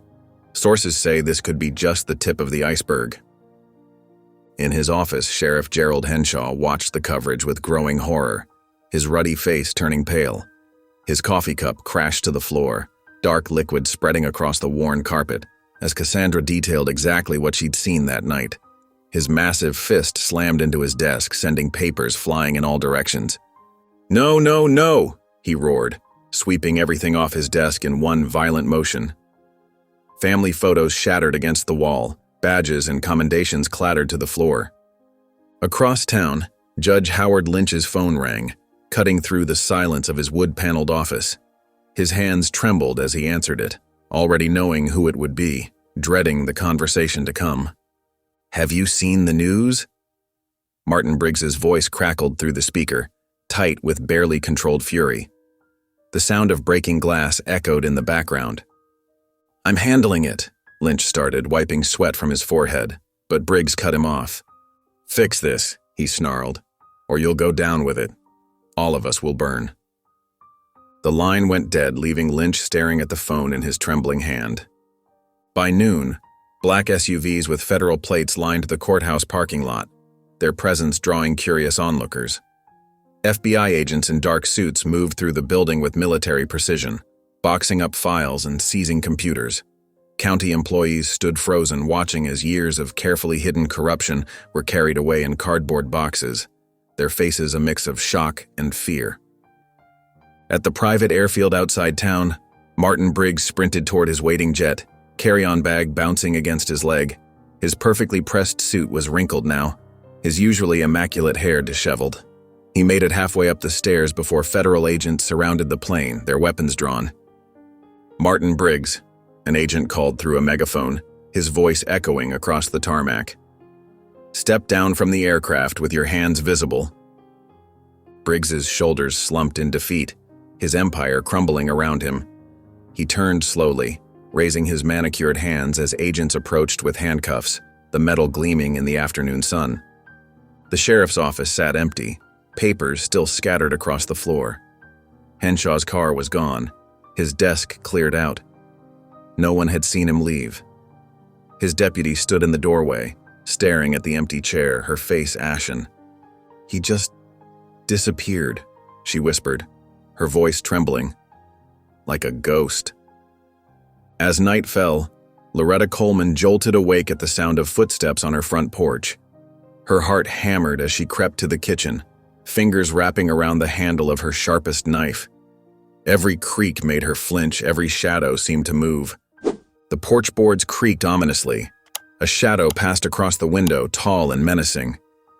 Then came the knock, soft, almost hesitant, but enough to make her breath catch. "Grandma?"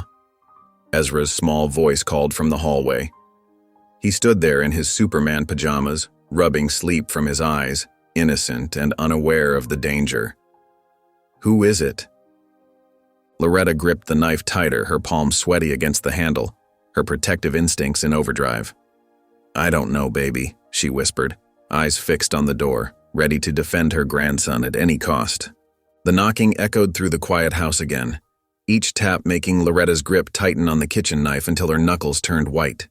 Rain pattered against the windows, creating dancing shadows across the walls, their eerie movements making every corner seem alive with threat. Behind her, Ezra clutched the hem of her nightgown, his small fingers trembling against the worn cotton fabric. "Stay back, baby," Loretta whispered, her voice barely audible above the storm that raged outside like an angry beast. She reached for the door handle with her free hand, keeping the knife hidden behind her back, its blade catching the dim light from the kitchen. The old hinges creaked in protest as she pulled it open just enough to see who stood on her porch, her heart hammering against her ribs. Officer Harlow's uniform was soaked through, rainwater dripping from his badge onto her welcome mat. His face looked haunted, older somehow, than when she'd last seen him at the courthouse 3 weeks ago, as if he'd aged years in just those few days. Dark circles ringed his eyes, speaking of sleepless nights. "Mrs. Coleman," he said quietly, his eyes darting to the shadows behind him like a hunted man. "We need to talk." Loretta studied him for a long moment, reading the fear etched in the lines of his face, before stepping aside to let him in, though she kept the knife ready behind her skirt. Water pooled on her clean floor as Harlow stepped inside, his boots leaving muddy prints on the linoleum that she'd just mopped that morning. "You and the boy ain't safe here no more," he said without preamble, his voice low and urgent, almost a growl. "Sheriff Henshaw's gone missing, and his boys are cleaning house, like rats fleeing a sinking ship but with teeth." Ezra peeked around Loretta's leg, his dark eyes wide with curiosity and fear, reflecting the dim kitchen light like pools of worry. Harlow's expression softened when he saw the child, the hard lines around his mouth easing slightly, but his words remained grave as death. "They're tying up loose ends, Mrs. Coleman, and you're the last one left." He ran a hand through his wet hair, sending droplets scattering across the floor. "And if you think they won't come after the boy, you're wrong. These men, they ain't got limits anymore, not since Henshaw disappeared." Ice seemed to spread through Loretta's veins, freezing her from the inside out. She'd seen enough in her lifetime to know he wasn't exaggerating. Too many accidents, too many convenient disappearances.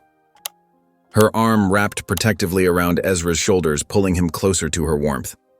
Harlow reached into his jacket, making Loretta tense like a coiled spring, But he only pulled out a basic flip phone, its gray plastic scratched and weathered. "This is clean, untraceable. First number on the contact list.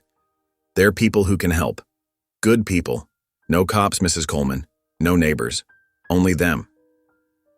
The phone felt heavy in Loretta's hand, like it carried the weight of their lives within its plastic shell, a lifeline in the darkness.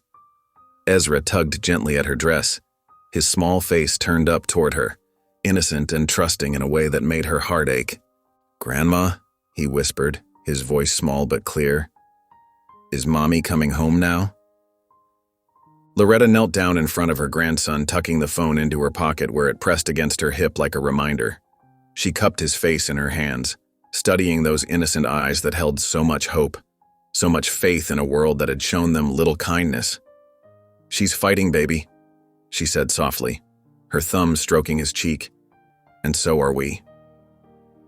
Outside in the darkness, barely visible through the curtains that stirred in the draft, a pair of headlights winked out on the street.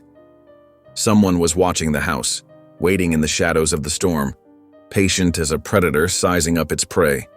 Meanwhile, the dim light of a cheap motel lamp cast long shadows across Sheriff Henshaw's weathered face as he poured amber liquid into a plastic cup. The ice clinked against the sides, a sound that barely registered over the droning television. On screen, a reporter stood outside the courthouse, speaking animatedly about new developments in Naomi Coleman's case. But Henshaw's bloodshot eyes stared right through it, his mind lost in a fog of regret and mounting panic. He'd been holed up in this room for 3 days now, watching his carefully constructed world crumble through a haze of cheap whiskey and stale cigarette smoke. The worn carpet was littered with takeout containers and crumpled newspapers, each headline worse than the last. Empty bottles rolled against the baseboards whenever anyone walked past his door, a constant reminder of his spiraling descent. A sharp knock at the door made him freeze mid-sip. His hand instinctively moved to his service weapon, still holstered at his hip, fingers trembling slightly against the familiar grip. Another knock, more insistent this time, echoed through the small room like a gunshot. Henshaw approached the door cautiously, peering through the peephole. His jaw clenched at the sight of Judge Lynch's face, distorted through the curved glass. The judge's usually immaculate appearance was disheveled, his tie loose and collar wrinkled, his silver hair unkempt in a way Henshaw had never seen before. Opening the door, Henshaw found himself face to face with the man who'd helped him bury evidence for years. Lynch pushed past him without waiting for an invitation, his expensive shoes crunching over scattered papers, bringing with him the scent of cologne mixed with nervous sweat. "We have a problem," Lynch announced, pulling a folded newspaper from his coat and throwing it onto the unmade bed. The headline screamed in bold black letters, "Federal investigation launched into Coleman case. Arrests imminent." The paper landed among fast food wrappers and empty cigarette packs, a stark contrast to the usual pristine documents that passed between them. Henshaw picked up the paper, scanning it briefly before tossing it aside with a scoff that didn't quite mask his fear. "I've survived worse. Let them investigate." He took another drink, the whiskey burning less than it had days ago. His tolerance built up from endless hours of trying to drink away his mounting dread. Lynch stepped forward, his carefully maintained composure cracking. Sweat beaded on his forehead despite the room's chill, catching the dim lamplight. "This is different. FBI is seizing files. Briggs is already flipping. If they get to me, I'm dragging you down with me." His manicured fingers fidgeted with his watch, a nervous tell he'd never shown before. The threat hung in the air between them like smoke. Henshaw's fingers tightened around his plastic cup until it crackled, the cheap material buckling under his grip. "What do you want me to do?" His voice was rough from days of whiskey and cigarettes. Lynch moved closer, his voice dropping to barely above a whisper. His breath reeked of fear and expensive scotch, his usual air of superiority replaced by desperate calculation. "Make sure that boy never talks again." The words seemed to lower the temperature in the room by 10 degrees. Even Henshaw, hardened by years of corruption, felt something cold settle in his stomach. The weight of what Lynch was suggesting pressed down on him like a physical force. Outside the motel, traffic passed occasionally, headlights sweeping across the walls through thin curtains, creating dancing shadows that seemed to mock their predicament. A police siren wailed in the distance, making both men tense, their guilty consciences turning every sound into a potential threat. Hours later, as night settled over the city like a heavy blanket, a black car pulled up near Loretta's house. Unlike previous nights, when it would idle in the shadows for hours, this time the engine cut off with an ominous finality. The driver's door opened with a soft click, breaking the neighborhood's uneasy silence. That night, Ezra jolted awake to the sound of glass breaking downstairs. The noise shattered the quiet night like a thunderclap, making his small body freeze under his Superman blanket. His heart thumped against his chest as he listened, hoping it had just been a dream. But then came another sound that made his blood run cold. Footsteps, heavy and slow, moving through the house below. The old wooden floorboards creaked under the weight of someone who wasn't trying to be quiet anymore. Ezra's fingers clutched his blanket tighter, his eyes wide in the darkness of his bedroom. The moonlight streaming through his window cast strange shadows on the walls, making the familiar shapes of his toys look twisted and wrong. His model airplanes hanging from the ceiling swayed slightly, their shadows dancing like strange birds across the walls. Before he could call out for his grandmother, Loretta burst through his door. She moved silently but quickly, her nightgown billowing around her legs as she rushed to his bed. Her face was tight with fear, but her movements were purposeful and controlled. The silver cross she always wore around her neck caught the moonlight as she leaned over him. "Come here, baby," she whispered, scooping him up in her arms. Ezra could feel her heart racing against his cheek as she carried him across the room to his closet. The footsteps downstairs grew louder, moving toward the staircase. Each step made the old wood groan like the house itself was warning them. Loretta pulled open the closet door and settled Ezra behind the hanging clothes. She squeezed in beside him, pulling the door almost shut. The small space smelled like mothballs and old fabric, and Ezra's hand found something soft, his mother's old scarf still hanging among his clothes. He grabbed it, holding it close to his face. The worn silk felt familiar against his cheek, a small comfort in the terrifying darkness. "Don't make a sound, baby," Loretta breathed into his ear, so quiet he could barely hear her. Through the thin slats in the closet door, they could see a slice of the moonlit bedroom. Ezra's chest felt tight, each breath a struggle to keep silent. A shadow moved past the doorway, slow and deliberate. Heavy footfalls on the carpet approached, and a man's voice, rough and angry, muttered words that made Ezra's skin crawl. "Where's the boy?" The voice carried a hatred that seemed to poison the air around them. Ezra squeezed his eyes shut tight, clutching his mother's scarf against his face. He could smell her perfume still lingering in the fabric, faint but present, like a ghost of comfort in the darkness. His small body trembled against his grandmother's side, and she wrapped her arm tighter around him.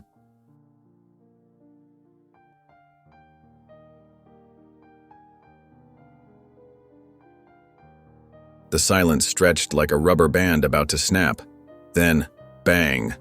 A gunshot exploded through the quiet house, so loud it made Ezra's ears ring. He bit down on the scarf to keep from crying out, tears streaming silently down his face. Loretta pushed him deeper into the closet behind boxes and old shoes. Her hands trembled as she reached into the pocket of her nightgown and pulled out the burner phone Harlow had given her. In the dim light filtering through the closet slats, she punched in the first number on the list. Her fingers shook so badly she had to try twice to get it right. It rang once, the sound impossibly loud in the tiny space. Then a voice answered, urgent and clear. "Get out of the house, now." The words cut through the darkness like a knife, carrying both danger and hope. Loretta yanked the closet door open, her fingers wrapping tightly around Ezra's small hand. The hinges squeaked in protest as they moved quickly but quietly across the moonlit bedroom, their bare feet silent on the carpet. The old house creaked and groaned around them as they crept toward the hallway, every shadow a potential threat, every unfamiliar sound making them pause. Ezra's heart hammered in his chest as they reached the top of the stairs, his pajamas damp with cold sweat. Through the railings, he could see two dark figures moving through their living room below, their flashlight beams cutting through the darkness like angry knives.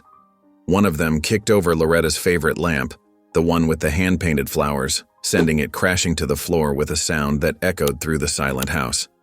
The sound made Ezra jump, but Loretta's firm grip kept him steady, her weathered hand warm and reassuring against his trembling fingers. The front door was blocked. There was no way out that direction. Footsteps echoed from below, heavy boots on hardwood, getting closer to the stairs. The floorboards creaked under their weight, each step bringing them nearer. Loretta pulled Ezra back into the shadows of the upstairs hallway, her breath coming in short, controlled bursts as she pressed them both against the wall. Suddenly, a harsh screech of tires cut through the night air outside their house, the sound of multiple vehicles coming to an abrupt stop. Before anyone could react, brilliant white light flooded through the front windows, so bright it turned night into day, casting harsh shadows across every surface. The intruders downstairs shouted in surprise, their shadows dancing wildly on the walls like grotesque puppets. "Federal agents, drop your weapons!" The voice boomed through a megaphone, seeming to shake the whole house down to its foundation. Gunfire erupted downstairs, the sound deafening in the confined space, each shot like a thunderclap. Loretta threw herself over Ezra, shielding him with her body as they huddled against the wall, her arms forming a protective cage around him. The sound of breaking glass and splintering wood filled the air as black-clad figures burst through windows and doors, shards of glass tinkling against the hardwood floors. "FBI, on the ground, now!" The house exploded into chaos. Masked agents in tactical gear swarmed through every entrance, their movements precise and coordinated like a well-rehearsed dance. More shots rang out, followed by shouts and the sound of bodies hitting the floor, boots scraping against wood and commands being barked in sharp, authoritative voices. Ezra buried his face in his grandmother's nightgown, still clutching his mother's worn cotton scarf. The familiar fabric smelled like home, like safety, like the lavender detergent his mother always used, even as their house turned into a battlefield around them. He could feel Loretta's heart racing against his cheek as she held him close. Within minutes, it was over. The agents dragged two men out in handcuffs, their faces pressed against the floor, arms twisted behind their backs. One of them, Ezra recognized, Deputy Wilson, who used to patrol their neighborhood in his gleaming police cruiser. The man who had always tipped his hat to them at church and brought candy canes at Christmas now snarled and struggled against his restraints, his face twisted with rage and hatred. A female FBI agent climbed the stairs, her tactical vest covered in dust from the broken windows, equipment jingling softly with each step.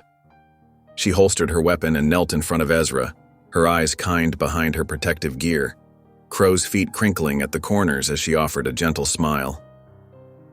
"You're safe now, kid," she said softly, her voice steady and reassuring in the aftermath of chaos. Ezra looked up at her, still holding tight to Loretta's hand and his mother's scarf, his small fingers white-knuckled around both lifelines. His young mind couldn't fully grasp everything that had just happened, couldn't understand all the grown-up words being shouted downstairs or why Deputy Wilson had come to hurt them. But deep in his heart, he understood one simple truth that made everything else fade away.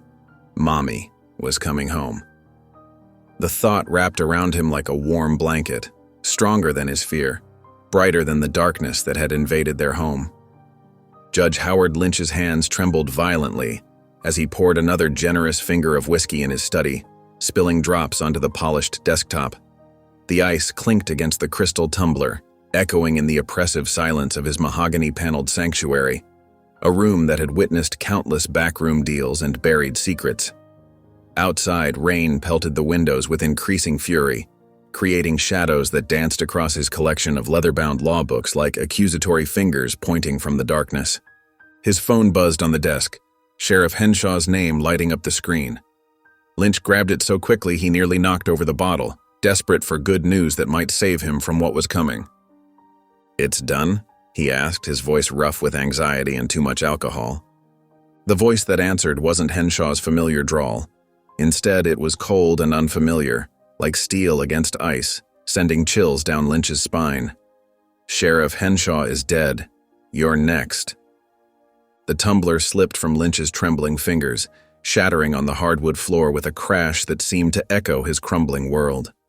Amber liquid spread across his imported Persian rug in an ever-widening stain as the call disconnected. leaving him in a deafening silence broken only by his ragged breathing.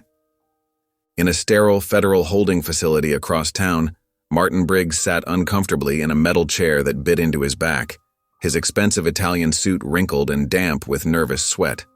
Two FBI agents watched him from across the table, their faces as impassive as stone statues, their eyes never leaving his face. "You testify against Lynch, you walk," the lead agent said, his tone matter-of-fact, like someone discussing the weather rather than a man's freedom. Briggs wiped his forehead with a silk handkerchief that had long since become sodden. "I want a guarantee," he demanded, though his voice lacked its usual authority. Without a word, the agent slid a thick manila folder across the table's scratched surface. Briggs opened it with shaking hands, his manicured fingers trembling. His eyes widened in horror as he flipped through photos of his offshore accounts, documented meetings with known criminals, and finally, a sealed federal arrest warrant with his name printed in bold black letters. "There is no guarantee, Briggs," the agent said coldly, leaning forward slightly. "Just one choice: prison or a grave." Briggs stared at the evidence of his crimes, watching his carefully constructed empire crumbling before his eyes like a house of cards. After a long moment of internal struggle, he nodded slowly, defeat evident in every line of his face. "Fine. I'll talk." Later that night, Judge Lynch moved frantically through his bedroom, stuffing designer clothes and bundles of cash into a leather suitcase with desperate, uncoordinated movements. His silk tie hung loose around his neck, his usually immaculate appearance disheveled, silver hair sticking up where he'd run his hands through it repeatedly. He knew what was coming, had seen it happen to countless others over his years on the bench, never imagining he'd be on this side of justice. The sound of splintering wood echoed through the house as his front door burst open, the noise like a gunshot in the quiet night. Heavy footsteps thundered up the stairs, each step bringing inevitability closer. FBI agents flooded his bedroom, weapons drawn, tactical lights cutting through the darkness like searching spotlights. Lynch stood frozen in place, a stack of $100 bills still clutched in his trembling hand, looking small and old in his rumpled dress shirt. "Howard Lynch," an agent announced with cold authority, "you are under arrest for conspiracy, obstruction of justice, and perjury." Lynch stared at the agents, his mouth hanging open in stunned silence, face ashen in the harsh light. Despite all his power, all his connections, all his careful planning and years of manipulation, he never thought this day would come. In that moment, he looked less like the feared judge who had ruined countless lives, and more like a frightened old man facing his own judgment. The federal courthouse loomed before them, its stone columns stretching toward the morning sky. Naomi Coleman took a deep breath, smoothing her borrowed navy dress with trembling hands. This time, she wasn't being dragged in through a side entrance in handcuffs. This time, she walked through the front doors with her head held high. The courtroom doors opened, and Naomi's heart skipped a beat. The room looked different from this angle. She wasn't sitting at the defendant's table anymore.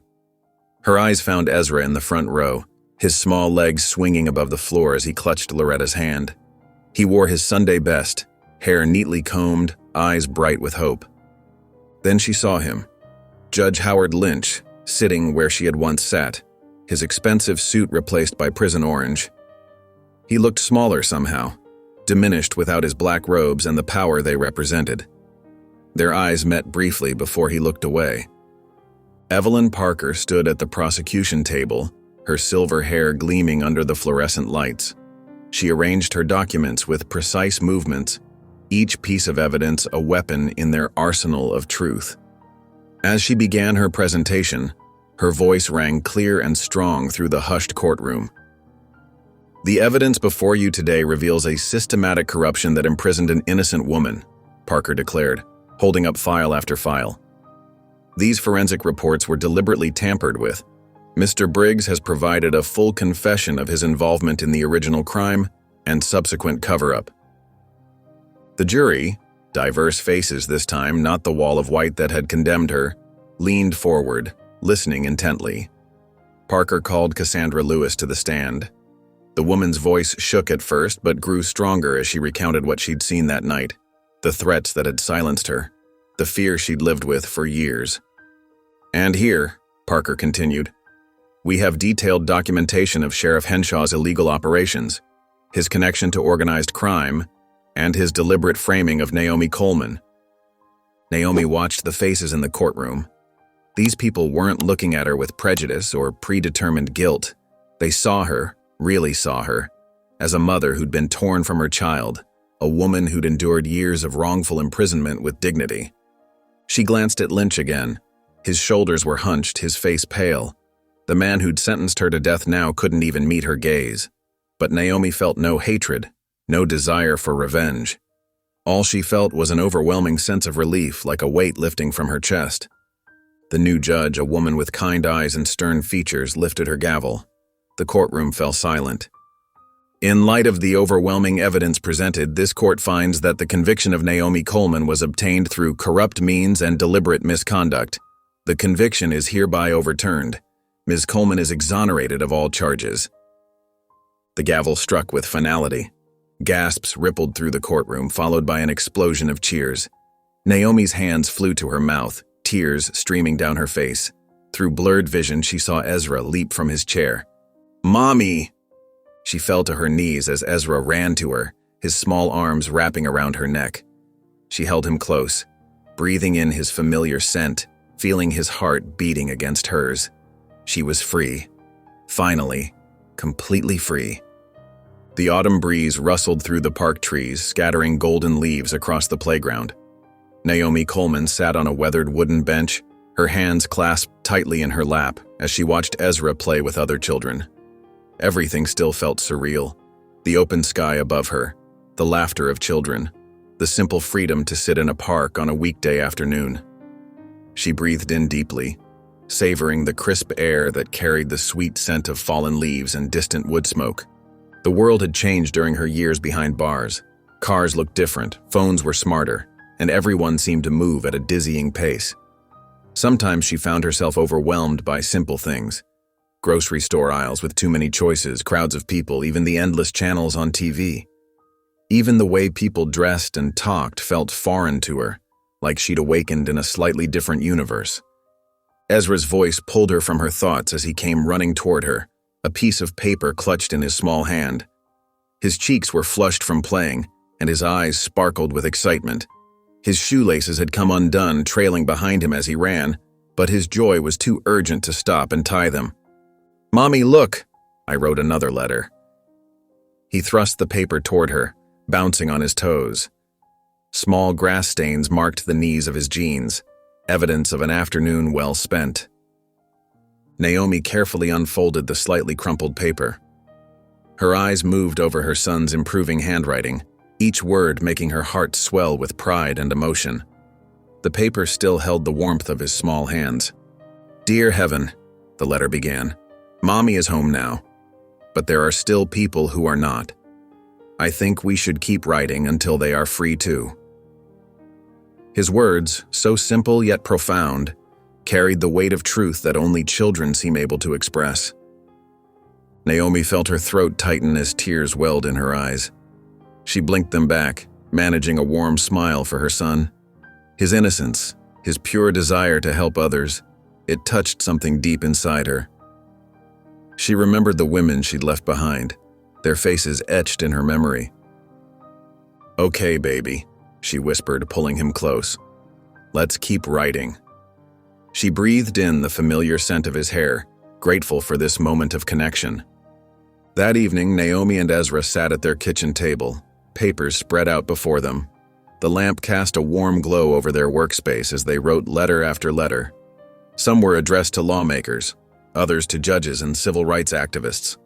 Ezra drew pictures to go with each one, while Naomi helped him find the right words to express their message. His drawings, full of bright colors and hope, showed families reuniting, people hugging, and doors opening wide. They worked side by side, mother and son united in purpose.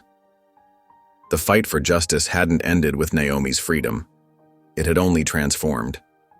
Now, they fought together, their words reaching out to help others who still waited behind bars, separated from their families hoping for justice. Each letter they wrote carried a piece of their hearts, a testament to the power of love and persistence in the face of injustice. The bookstore buzzed with electric energy as people lined up, clutching copies of Letters to Heaven to their chests like precious treasures. Ezra Coleman, now 25, stood at the wooden podium, his tall frame carrying the same gentle presence that had touched so many hearts through his childhood letters. The afternoon sun streamed through the store's large windows, casting a warm golden glow over the diverse crowd that filled every available space between the towering bookshelves. "Words have power," he said, his voice carrying the same earnest tone that had once filled handwritten notes to his mother. "They can break through walls, change minds, and most importantly, they can bring people home. They can make the impossible possible." The crowd nodded in unison, many wiping tears from their eyes with tissue papers and sleeves. Some held worn photographs of their own loved ones behind bars, while others clutched legal papers marked with appeals and petitions, their edges frayed from constant handling. Ezra had become more than just an author. He was a beacon of hope for families torn apart by injustice, a living testament to the power of perseverance. From the side of the room, Naomi watched her son with tears glistening in her dark eyes. Her hair now showed elegant streaks of silver, but her face still held the same quiet strength that had carried her through those dark years behind concrete walls. She wore a simple blue dress that swayed gently as she shifted her weight, her hands clasped together as she listened to Ezra speak about their journey, their triumph against impossible odds. Time had changed them both in visible and invisible ways, but it hadn't dimmed their fighting spirit. Ezra had grown into his voice, using his platform to advocate tirelessly for wrongfully convicted prisoners. He'd inherited his mother's quiet determination and his grandmother Loretta's sharp, analytical mind. But most importantly, he'd kept his childhood belief that words could change the world, one letter at a time. The line of people moved steadily forward as Ezra signed books, taking precious time to speak with each person, listening intently to their stories of struggle and hope. His pen moved across pages with practiced ease, but he never rushed, understanding that each signature represented hope for someone's family, a small light in their darkness. Then a small boy stepped forward, no more than 6 years old, his sneakers scuffed and worn. He clutched both a book and a wrinkled piece of paper in his tiny hands, holding them like lifelines. His mother stood behind him, gently encouraging him forward with soft touches to his shoulders. The child's eyes held a familiar look, one Ezra recognized instantly from his own childhood photographs, a mixture of hope and determination beyond his years. "I wrote this for my dad," the boy said softly, holding out the letter with slightly trembling fingers. "He's in prison for something he didn't do, just like your mom was." Ezra set down his pen and carefully took the letter, seeing his own past reflected in this child's hopeful brown eyes. The paper felt warm against his palm, just like his letters had all those years ago when he'd poured his heart onto pages for his mother. He looked at the boy's earnest face, remembering with crystal clarity how it felt to be small and fighting against something so impossibly big. "Then let's write him home," Ezra said warmly, pulling up a chair beside him and motioning for the boy to sit. "That's how all the best stories start." If you enjoyed the story of Ezra and his mother, I handpicked this next story that you will love. Please don't miss this one. Click here to watch it.